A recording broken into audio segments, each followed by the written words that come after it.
Satu hari Bapak Ibu sekalian, beliau pernah merasa setelah 10 tahun berdakwah, kurang lebih 9-10 tahun berdakwah di Mekah, tidak ada yang beriman kecuali 70 orang. Dari sekian juta orang, hanya 70 orang yang beriman.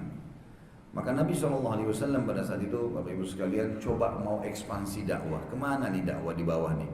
Mekah sudah nolak. Dan semua orang yang masuk ke Mekah diisolasi. Diisolasi, tidak boleh bertemu dengan orang-orang kaum muslimin.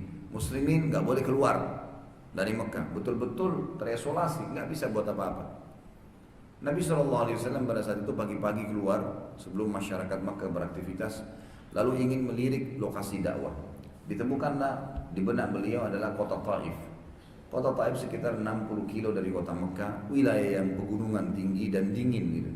Wilayahnya nyaman, enak gitu. Dan mungkin bagi Nabi SAW mungkin tempat ini belum terjangkau oleh dakwah. Dan mereka juga tabiatnya belum terlalu jauh dengan orang Mekah, mungkin masih bisa karena dekat. Nabi SAW menuju ke sana jalan kaki Bapak Ibu sekalian, dan ini lumayan waktunya, memakan sekitar sehari 2 hari lah perjalanan. Nabi SAW jalan kaki. Ternyata seorang Quraisy yang sangat membenci dakwah Nabi SAW, dan itu paman beliau sendiri Abu Lahab, sudah mendahului Nabi SAW dengan kuda menuju ke kota Taif. Tiba di kota Taif, dia lebih dulu menyampaikan, akan datang kepada kalian ponakan saya bernama Muhammad, orangnya jangan dipercaya, kami lebih kenal, dia pendusta, dan dirusak nama Nabi SAW. Ringkas cerita Bapak Ibu sekalian, Nabi SAW pada saat tiba di kota Taif, yang terjadi adalah penolakan spontan, karena Abu Lahab sudah datang menyampaikan, dan Abu Lahab pamannya sendiri. Abu Lahab juga salah satu tokoh yang terkenal di Mekah. Maka waktu Nabi SAW sampaikan tentang Islam kepada kepala suku Taif, suku Thaqif namanya, suku Thaqif ini punya beberapa cabang, diantaranya suku Daus. Nanti akan kita jelaskan suku Thaqif dan suku Daus ini. Suku Daus terutama punya pengaruh besar nanti dalam Islam. Maka ditolak, tidak cukup dari situ. Karena sudah diwanti-wanti oleh Abu Lahab, ini orang sesat, jangan didengar, penyihir, akan mengganggu kalian. Maka orang-orang Taif sudah ketakutan. Bukan hanya sekedar menolak dakwah Nabi SAW, tapi pemimpin mereka menyuruh seluruh warganya melempari Nabi SAW dengan batu.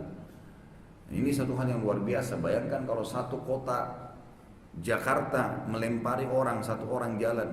Tidak usah seperti Jakarta. Mungkin kota Taif itu sangat sederhana. Mungkin sebuah RT lah.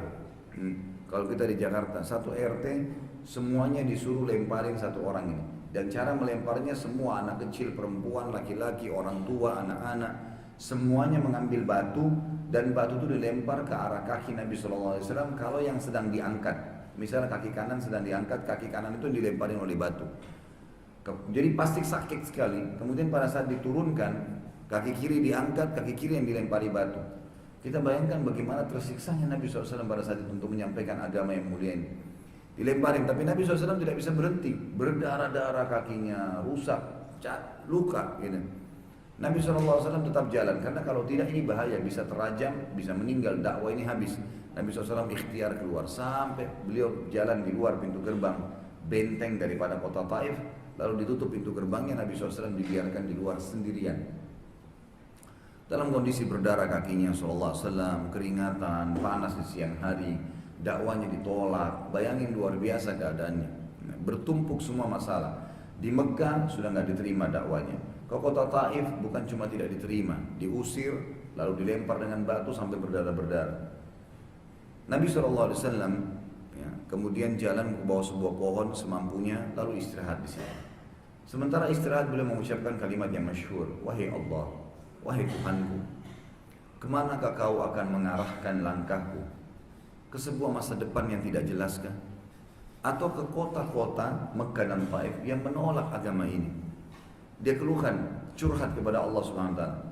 Tetapi ya Allah, kalau kau tidak marah denganku, maka aku tidak peduli. Kalau ini semua tidak merusak hubunganku denganmu, aku tidak peduli. Yang penting engkau ridha, maka aku tidak peduli ya Allah. Aku tetap komitmen menjalankan agama ini. Dalam kondisi kakinya berdarah, sendirian, ya, kemudian panas terik matahari pada saat itu. Maka Allah Azza wa Jalla menjawab, datanglah ya, Jibril alaihissalam.